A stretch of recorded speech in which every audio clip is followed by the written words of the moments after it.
BMTC bus depot ಕಾಯುವವರಿಂದಲೇ ಕಳ್ಳತನ ಆದಂತಹ ಪ್ರಕರಣ ಇದು. ಹಾಡಹಗಲೇ ರಾಜಾರೋಷವಾಗಿ ಕಳ್ಳತನ ನಡೆದಿದೆ.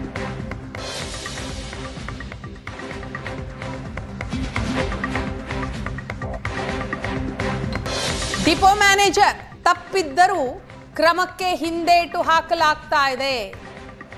ಬಿಎಂಟಿಸಿ ಡಿಪೋ 17ರಲ್ಲಿ ಕಳ್ಳತನ ನಡೆದಿದೆ. ಮಳಿಗೆ ನವೀಕರಣದ ಸಂದರ್ಭ ಏನು ಸಾಮಗ್ರಿಗಳು ಉಳಿದಿರ್ತಾವೋ ಆ ಸಾಮಗ್ರಿಗಳ ಕಳ್ಳತನ ಆಗಿದೆ. 1 ತಿಂಗಳಾದರೂ ಕೂಡ ಅಧಿಕಾರಿಗಳು ವರದಿಯನ್ನ ಕೊಟ್ಟಿಲ್ಲ. ವರದಿ ಸಲ್ಲಿಸದೆ ಮೌನ ವಹಿಸಿದ್ದಾರೆ. ಸಿಸಿಟಿವಿ ಸಾಕ್ಷಿ ಇದ್ರೂ ಕೂಡ ಯಾವುದೇ ಕ್ರಮ ಆಗಿಲ್ಲ. ಡಿಪೋ ಮ್ಯಾನೇಜರ್ ತಪ್ಪಿದ್ರೂ ಕೂಡ ಗಪ್ಚುಪ್, ಯಾವುದೇ ಕ್ರಮ ಆಗಿಲ್ಲ. ನಿವೃತ್ತ ಬಿಎಂಟಿಸಿ ಅಧಿಕಾರಿ ಸಿದ್ದಪ್ಪ ದೂರು ಕೊಟ್ಟಿದ್ದಾರೆ. ಡಿಪೋ ಮ್ಯಾನೇಜರ್ ತಪ್ಪಿದೆ, ಮಿಸ್ಟೇಕ್ ಇದೆ, ಆದರೂ ಕೂಡ ಆತನ ವಿರುದ್ಧ ಯಾವುದೇ ಕ್ರಮ ಆಗಿಲ್ಲ ಅಂತ ಈಗ ಬಿಎಂಟಿಸಿಯ ನಿವೃತ್ತ ಅಧಿಕಾರಿ ಸಿದ್ದಪ್ಪ ಕಂಪ್ಲೇಂಟ್ ಕೊಟ್ಟಿದ್ದಾರೆ.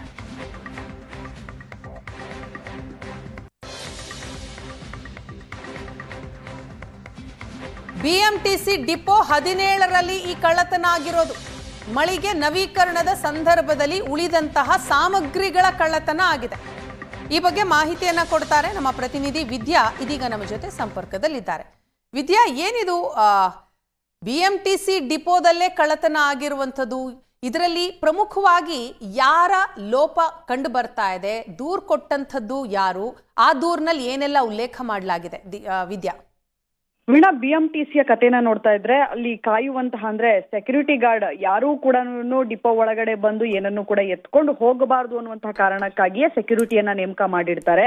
ಆದ್ರೆ ಇಲ್ಲಿ ಬಿಎಂಟಿಸಿ ಡಿಪೋ 17ರ ಪರಿಸ್ಥಿತಿನ ನೋಡಿದ್ರೆ ಬೇಲಿಯೇ ಎದ್ದು ಹೊಲ ಮೇದಂತೆ ನಮಗೆ ಅನ್ನಿಸ್ತಾ ಇರುವಂತದ್ದು. ಯಾಕಂದ್ರೆ ಕಳೆದ ವರ್ಷ ಅಂದ್ರೆ 21/12/2024 ಶನಿವಾರ ಏನಿರುತ್ತೆ, ಸೊ ಅವತ್ತು 10:30 ಸುಮಾರಿಗೆ ನೇರವಾಗಿ ಸೆಕ್ಯೂರಿಟಿ ಟೆಂಪೋವನ್ನ ತೆಗೆದುಕೊಂಡು ಡಿಪೋ ಒಳಗಡೆ ಬರ್ತಾರೆ. ಅಲ್ಲಿದ್ದಂತಹ ಸಾಮಗ್ರಿಗಳನ್ನ ಎತ್ಕೊಂಡು ಹೋಗಿರುವಂತದ್ದು.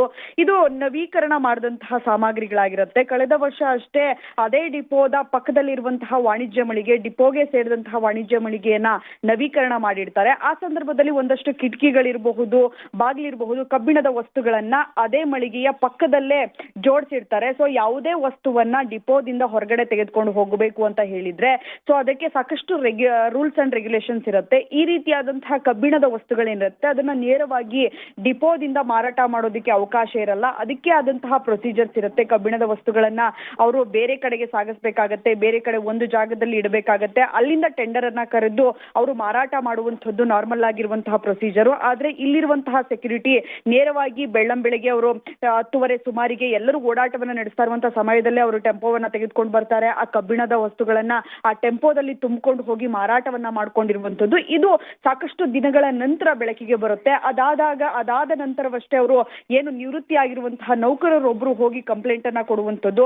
ಕಂಪ್ಲೇಂಟ್ ಕೊಟ್ಟರು ಕೂಡ ಯಾವುದೇ ಕ್ರಮವನ್ನ ತೆಗೆದುಕೊಳ್ಳಲ್ಲ. ಅವರು ನೇರವಾಗಿ MD ಹತ್ರ ಹೋಗಿ ಮನವಿಯನ್ನ ಮಾಡ್ತಾರೆ. ಆ ಸಂದರ್ಭದಲ್ಲಿ ಈ ವಿಚಾರದ ಬಗ್ಗೆ ತನಿಖೆಯನ್ನ ಮಾಡಿ ಅಂತ ಹೇಳ್ತಾರೆ. ಆದ್ರೆ ಇದು ನಡೆದು ತನಿಖೆಯಾಗಿ ವರದಿ ಸಲ್ಲಿಕೆಯಾದ್ರೂ ಕೂಡ ಕ್ರಮವನ್ನ ತೆಗೆದುಕೊಳ್ಳದೆ ಇರುವಂತದ್ದು ಇಲ್ಲಿ ನಮಗೆ ಎದ್ದು ಕಾಣ್ತಾ ಇರುವಂತದ್ದು. ನಾರ್ಮಲ್ ಆಗಿ ಒಬ್ಬ ಕಂಡಕ್ಟರ್ ಅಥವಾ ಡ್ರೈವರ್ ಯಾವ್ದಾದ್ರು ಒಂದು ಸಣ್ಣ ತಪ್ಪು ಮಾಡಿದ್ರು ಕೂಡ ಅವ್ರಿಗೆ ವಿಚಾರಣಾ ಪೂರ್ವ ಅಂದ್ರೆ ವಿಚಾರಣೆ ಆಗೋದಕ್ಕಿಂತ ಮುಂಚಿತವಾಗಿಯೇ ವಿಚಾರಣಾ ಪೂರ್ವ ಅಮಾನತಿನಲ್ಲಿ ಇಡ್ತಾರೆ.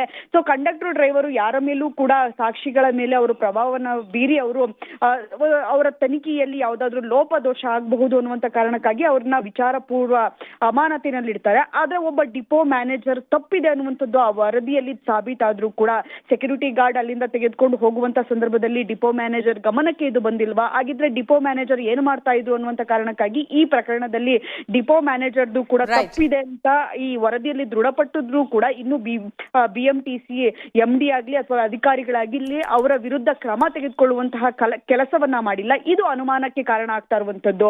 ವೀಣಾ, ಥ್ಯಾಂಕ್ ಯು ವಿದ್ಯಾ ತಮ್ಮ ಡೀಟೇಲ್ಸ್ಗಾಗಿ.